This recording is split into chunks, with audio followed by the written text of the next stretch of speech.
या देवी सर्वभूतेषु शक्तिरूपेण संस्थिता नमस्तस्यै नमस्तस्यै नमस्तस्यै नमो नमः.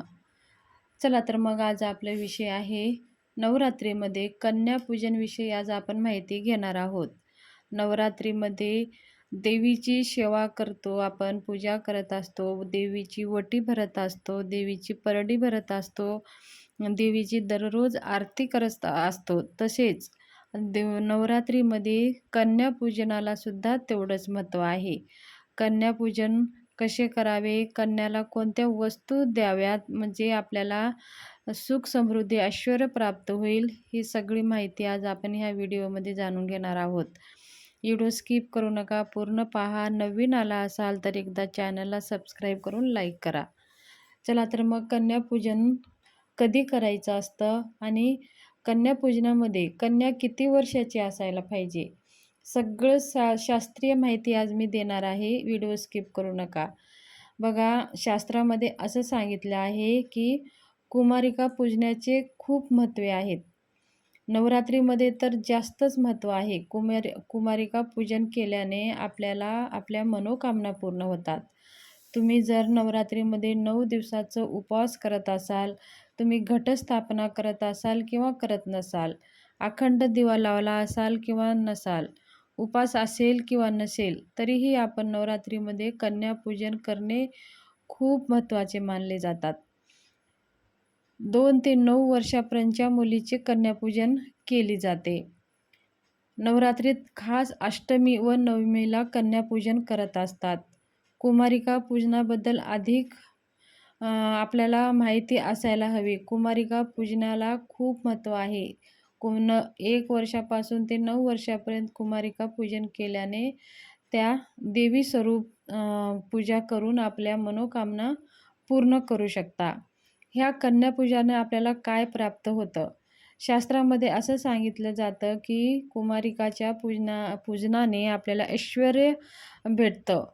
1 कुमारिका पूजन केल्याने आपल्याला ऐश्वर्य भेटतं. 2 कुमारिका पूजन केल्याने आपल्याला भोग आणि मोक्ष भेटतं आणि 3 कुमारिका पूजन केल्याने धर्म, अर्थ आणि यश प्राप्ती होते. 4 कुमारिका पूजन केल्याने राजपद प्राप्त होतं. 5 कुमारिका पूजन केल्याने आपल्याला विद्याप्राप्ती होते. 6 कुमारिका पूजन केल्याने आपल्याला सिद्धी प्राप्त होते आणि 7 कुमारिका पूजन केल्याने संपदा, धन, ऐश्वर्य प्राप्त होतं आणि 8 आणि 9 कन्या पूजन केल्याने आपल्याला धन प्राप्ती होतं आणि आपल्या घरामध्ये सुख समृद्धी आनंद राहते. कन्यापूजन करण्याचे बघा स्वरूप आहे. कशी कन्यापूजन करावे? आपण कन्यापूजन ज्या वेळेस आपण करतो त्यावेळेस वेगवेगळ्या वयाच्या मुलीला आपण बोलवत असतो. नवरात्रीमध्ये आपल्याला कन्यापूजन करण्याचा हाच एक भाव आहे. ती कन्या नसून आपण त्याला देवी समान मानत असतो आणि त्या पूजनीय आहेत. ह्या भावनेनेच आपण त्या मुलींचा सन्मान करून आपण कन्यापूजन करत असतो. बघा,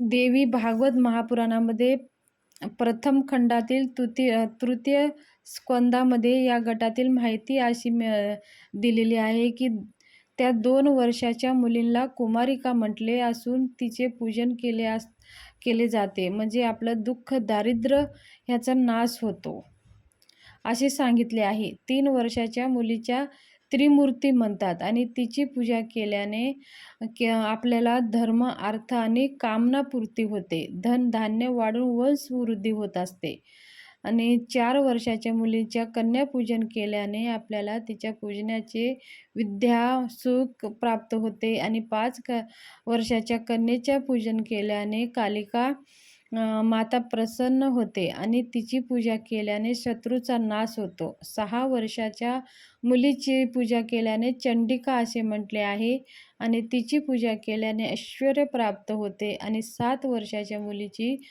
शांभवी म्हणून ओळखली जाते आणि तिची पूजा केल्याने दुःख, दारिद्र्य याचा नाश होतो आणि आपल्याला विजय प्राप्त होते. 8 वर्षाच्या मुलीला दुर्गा असे म्हणतात आणि तिचे पूजन केल्याने ऐश्वर्य प्राप्त होते आणि आपल्या साधनेत सफलता मिळते. 9 वर्षाच्या कन्या म्हणजे सुभद्रेचे रूप. तिच्या पूजनाने जीवनातील सर्व इच्छा पूर्ण होतात. 10 वर्षांनी कन्येला श्रीमद देवी भागवत महापुराणात रोहिणी म्हटले आहे आणि तिच्या पूजनाने जटिल आजार देखील बरे होतात आणि आपल्याला चांगलं आरोग्य प्राप्त होतं. म्हणून कन्या पूजनाला एवढं महत्त्व आहे. नवरात्रीमध्ये कन्या पूजेला खूप महत्त्व आहे. म्हणून आपल्या ज्या वयाच्या कन्या भेटतात त्या वयाचे कन्यापूजन आपल्याला करायचं आहे. कुमारिका पूजन करण्यासाठी मुलीला आधीच आपण सांगून ठेवायचं आहे, म्हणजे ऐनवेळी आपल्याला धावपळ होणार नाही. कुमारिका पूजन करताना आपल्याला अशा वस्तू त्यांना भेट द्यायच्या आहेत की त्या आपल्या वस्तूनं त्या खुश होतील.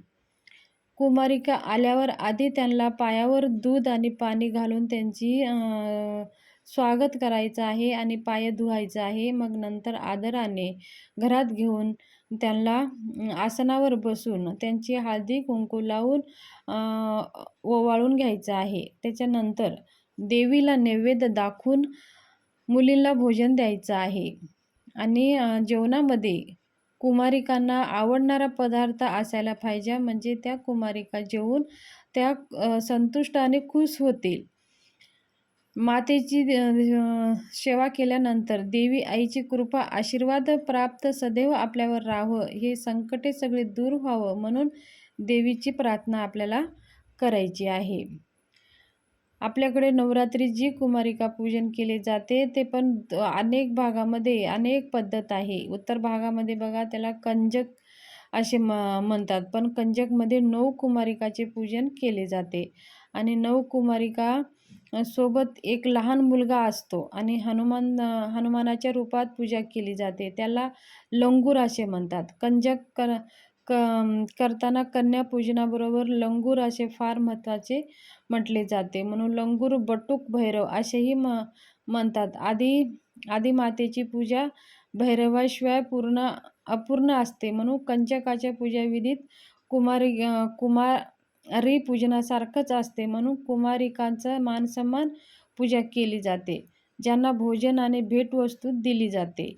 कुमारिकेचे खूप लाड केले जातात. त्यांना आवडत्या वस्तू दिल्या जातात. कुमारिकांना खुश करून संतुष्ट करून गेल्याने आपल्या कुलदेवी संतुष्ट होतात. आई भगवती संतुष्ट होते. 9 स्वरूपाचे 9 मुलींच्या पूजन केल्याने 9 स्वरूपाच्या देवी संतुष्ट होत असतात. म्हणून नवरात्रीमध्ये कन्या पूजनाला खूप महत्त्व आहे. त्यांना जे आवडती भेटवस्तू तुम्ही द्या. तुमच्या घरामध्ये कधीही धनाची कमी पडणार नाही. कन्यापूजन खूप महत्त्वाचं आहे. हे अष्टमीला किंवा तुम्ही नवमीला करू शकता.